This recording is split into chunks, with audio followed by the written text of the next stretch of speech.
Good morning students. 9th वाले बच्चे, सिद्धि हिंदी विद्यालय के इस ऑनलाइन क्लासेस में आपका हार्दिक स्वागत है। अब बच्चों, यहाँ पे हमारा ये जो पहला पार्ट है, दो बैलों की कथा, जिसके साहित्य प्रकार है यहाँ पे कहानी, और जो लेखक है यहाँ पे प्रेमचंद। पाठ हमारा तकरीबन ख़त्म हो गया है और यहाँ पे पाठ के जो 1 से 10 तक के प्रश्न हैं 9th वाले बच्चों, वो हमें कॉपी में लिखने हैं। ध्यान से सुनिएगा 9th वाले बच्चे, पाठ में हमने जो 1 से 10 तक के जो प्रश्न देखे, सही गलत जो 10वां है ना, सही उत्तर के सामने सही का निशान लगाओ, तो वो आपको यहाँ तक 10 तक आपको कॉपी में लिखना है। स्वाध्याय। अब रचना और अभिव्यक्ति के जो 11वां 12वां प्रश्न है, उसको नहीं लिखना है, सिर्फ उसकी हम चर्चा करेंगे। ध्यान से सुनिएगा बच्चों, रचना और अभिव्यक्ति में जो 11वां 12वां क्वेश्चंस है, सवाल है, ये आपको नहीं लिखने हैं, सिर्फ हम उसकी चर्चा करेंगे। उसके बाद 13वां और 14वां जो प्रश्न है, वो भी आपको नहीं करना है, वो हम निपात जब पढ़ेंगे तब उसको देखेंगे। ठीक है, जब बच्चों निपात पढ़ेंगे, वाक्य के भेद पढ़ेंगे, तब उसको हम साथ में लेंगे, तब तक नहीं पढ़ना। ये व्याकरण का विभाग है। और 15वां जो प्रश्न है, कहानी में जगह जगह मुहावरे का प्रयोग हुआ है, कोई 5 मुहावरे छांटिए, मतलब ढूंढिए और उनका वाक्य में प्रयोग कीजिए। ठीक है, तो वो 15वां प्रश्न आपको लिखना है। ध्यान से वापस सुनना, स्वाध्याय के 1 से 10 तक के प्रश्न लिखने हैं, 11वां 12वां प्रश्न की चर्चा करेंगे, उसको नहीं लिखना है। 13वां 14वां प्रश्न व्याकरण का है, निपात का है, वाक्य भेद का है, इसके लिए उसको जब व्याकरण पढ़ेंगे तब समझेंगे। और 15वां प्रश्न मुहावरे का है, 5 मुहावरे मैं आपको बताऊंगी, वो आपको कॉपी में लिखने हैं, और फिर वाक्य प्रयोग भी बताऊंगी, तो वो ही आपको कॉपी में लिखना है। समझ में आया? अब यहाँ पे 11वां 12वां प्रश्न है। 11वां प्रश्न, हीरा और मोती के शोषण के खिलाफ आवाज उठाई, लेकिन उनके लिए प्रताड़ना भी सही। प्रताड़ना यानी दुख, वेदना, तकलीफ। हीरा मोती की इस प्रतिक्रिया पर तर्क सहित अपने विचार प्रकट करें। तो उसमें हम क्या लिखेंगे बच्चों? यहाँ पे हीरा और मोती को गया के घर से लेकर कांजी होश तक शोषण का शिकार होना पड़ता है। वे शोषण का अपने तरीके से विरोध करते हैं। इसके परिणाम स्वरूप वे दोनों पीटे जाते हैं तथा अंततः कांजी होश में बंद कर दिए जाते हैं। इस पर मेरा विचार यह है कि शोषण का विरोध करने के लिए उन्होंने बिल्कुल ठीक ही किया है। शोषण का विरोध करते हुए इतना दुख तो उठाना ही पड़ता है। शोषित रहकर घुट-घुट कर जीने से तथा हर सांस के लिए दूसरे पर आश्रित रहने से अच्छा उनका विरोध हो।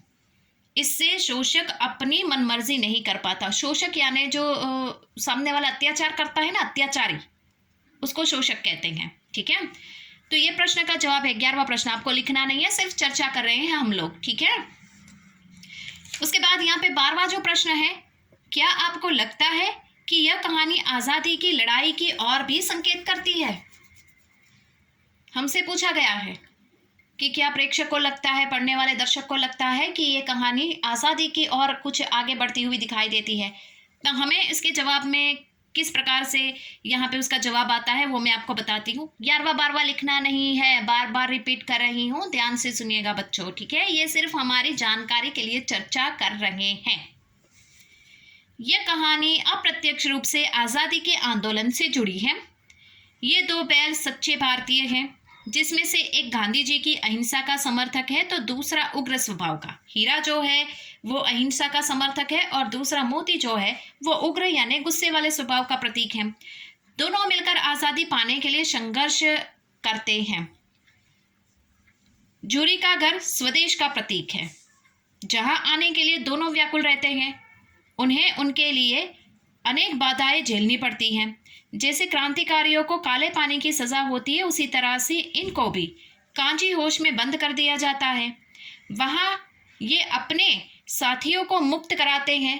दोनों को मारने के लिए बधिक के हाथों बेच दिया जाता है, परंतु अंत में ये जूरी के घर यानी स्वदेश वापस लौट जाते हैं। इस प्रकार निसंदेह यह कहानी आज़ादी की लड़ाई की ओर संकेत करती है। ठीक है, ये सिर्फ आपके चर्चा के लिए, कोई भी एक ऐसा प्रश्न नहीं रहना चाहिए जो छूट जाए। सारे के सारे प्रश्न की हम चर्चा करेंगे। कौन कौन से प्रश्न लिखने हैं वो भी मैंने आपको बता दिए, कौन सा प्रश्न नहीं लिखना है वो भी कह दिया। ठीक है, कौन सा प्रश्न व्याकरण का है वो भी बता दिया। अब यहाँ पे ये जो दूसरा प्रश्न है, ये दूसरे प्रश्न में बिल्कुल सही बात है, आज़ादी के लिए दोनों लड़ रहे हैं, अपने मालिक के घर पे पहुँचना चाहते हैं। जूरी का जो घर होता है यहाँ पे वो स्वदेश का प्रतीक होता है। दोनों अपने जीवन में संघर्ष करते हैं। जो बदीक होता है दोनों को पकड़ के ले जाता है मारने के लिए, लेकिन वापस वो अपने मालिक के घर यानी स्वदेश पहुँच जाते हैं। इस तरह से अब यहाँ पे बच्चों जो 15वां प्रश्न है, जैसे मैंने आपको बताया कि उसमें यहाँ पे मुहावरे, ठीक है। आप सोचोगे कि मैडम ये 15वां प्रश्न कौन सा है, किस प्रकार का है यहाँ पे, तो मैं आपको ये 15वां प्रश्न जो यहाँ पे दिया गया है वो भी आपको दिखा रही हूँ। ध्यान से देखो। कहानी में जगह जगह मुहावरे का प्रयोग हुआ है। 5 मुहावरे छाटिए और उसका वाक्य में प्रयोग कीजिए। तो हमें दूसरे नहीं लिखने हैं मुहावरे बच्चों, जो कहानी में दिए हैं वो जो मैं आपको बता रही हूँ वो आपको लिखते जाना है। क्यों? क्योंकि मुहावरे का अर्थ देकर वाक्य प्रयोग करो, ये तो परीक्षा में पूछा जाता है, इसके लिए मैं आपको यहाँ पे बता रही हूँ। अब समझ में आया? तो सबसे पहला मुहावरा, जी तोड़ काम करना। सूचना को हम अमल करेंगे बच्चों, क्यों? क्योंकि उसमें अर्थ नहीं लिखा है। कहानी में से सिर्फ हमें मुहावरे ढूंढने हैं और उसका वाक्य प्रयोग करना है, अर्थ नहीं लिखना है। लेकिन फिर भी मैं बताती जाऊंगी, ठीक है। जिसको लिखना है वो लिख लेना, काम में आएगा। क्यों? क्योंकि परीक्षा में मुहावरे का अर्थ देकर वाक्य प्रयोग कीजिए, ऐसी यहाँ पे परीक्षा में सूचना लिखी हुई होती है, ठीक है। सबसे पहला मुहावरा ध्यान से सुनना, जी तोड़ काम करना। अर्थ है उसका खूब मेहनत करना। वाक्य प्रयोग, फैक्ट्रियों में मजदूरों को जी तोड़ काम करना पड़ता है, ठीक है। पहला मुहावरा वापस रिपीट कर रही हूँ, जो कहानी में है वही हमें लिखना है। जी तोड़ काम करना, अर्थ है खूब मेहनत करना। फिर नीचे से वाक्य प्रयोग लिखना, फैक्ट्रियों में मजदूरों को जी तोड़ काम करना पड़ता है। दूसरा, ईंट का जवाब पत्थर से देना। ईंट का जवाब पत्थर से देना मतलब जैसे के साथ वैसा बर्ताव करना। समझ में आया? ईंट का जवाब पत्थर से देना मतलब अर्थ है जैसे के साथ वैसा बर्ताव करना।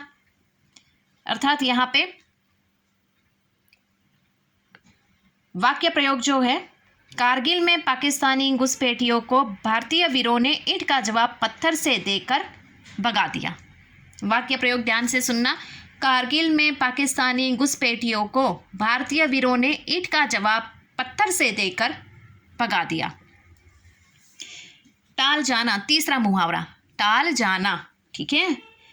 उसका अर्थ होता है मुंह कर जाना, अर्थात बदल जाना, ठीक है। वाक्य प्रयोग, पहले वह मदद करने का आश्वासन देता रहा पर ज़रूरत के समय टाल गया। वापस यहाँ पे टाल जाना मतलब उसका अर्थ होता है मुंह कर जाना, अपनी बात से फिर जाना, अपनी बात से फिर जाना। वाक्य प्रयोग, पहले वो मदद करने का आश्वासन देता रहा, ज़रूरत के समय टाल गया। चौथा मुहावरा, जान से हाथ धोना। जान से हाथ धोना मतलब मृत्यु होना, इसका अर्थ है मृत्यु होना। वाक्य प्रयोग, युद्ध का सबसे बड़ा नुकसान यह है कि हमारे हजारों जवान अपनी जान से हाथ धो बैठते हैं। वापस एक बार ध्यान से सुनिएगा। मुहावरा जान से हाथ धोना, अर्थ होता है मृत्यु होना। वाक्य प्रयोग है उसका, युद्ध का सबसे बड़ा नुकसान यह है कि हमारे हजारों जवान अपनी जान से हाथ धो बैठते हैं। पांचवा मुहावरा, 9 2 11 होना। ये ज़्यादातर पूछा जाता है और बच्चे खुशी से लिखते हैं। 9 2 11 होना अर्थ होता है भाग जाना, भाग जाना। वाक्य प्रयोग, चौकीदार को आते देखकर शरारती बच्चे बगीचे से 9 2 11 हो गए। वापस मुहावरा सुनिए, 9 2 11 होना अर्थ है भाग जाना। वाक्य प्रयोग, चौकीदार को आते देखकर शरारती बच्चे बगीचे से 9 2 11 हो गए। अब बच्चों एक बात बता दूं, ये वाक्य प्रयोग मैंने अपनी तरफ से किया है। अगर उसमें आपको वाक्य प्रयोग करना है तो अपने हिसाब से भी कर सकते हो। जैसे पुलिस को देखकर चोर 9 2 11 हो गए। समझ में आया? इस तरह से भी आप लिख सकते हो जैसे आपको लिखना है। लेकिन मुहावरा ही आना चाहिए, अर्थ नहीं आना चाहिए। समझ में आया? जो मुहावरे मैंने आपको बताया ना, पहला मुहावरा, दूसरा, तीसरा, चौथा, पांचवा, ये मुहावरे का प्रयोग ही वाक्य में करना है, उसके अर्थ का प्रयोग हमें नहीं करना है। तो बच्चों आज हमारा ये जो पहला पार्ट है वो यहाँ पे ख़त्म होता है, स्वाध्याय भी ख़त्म होता है और आगे वाले वीडियो में हम जो काव्य है वो काव्य की शुरुआत करेंगे। तब तक के लिए यहाँ पे रुकते हैं। Thank you.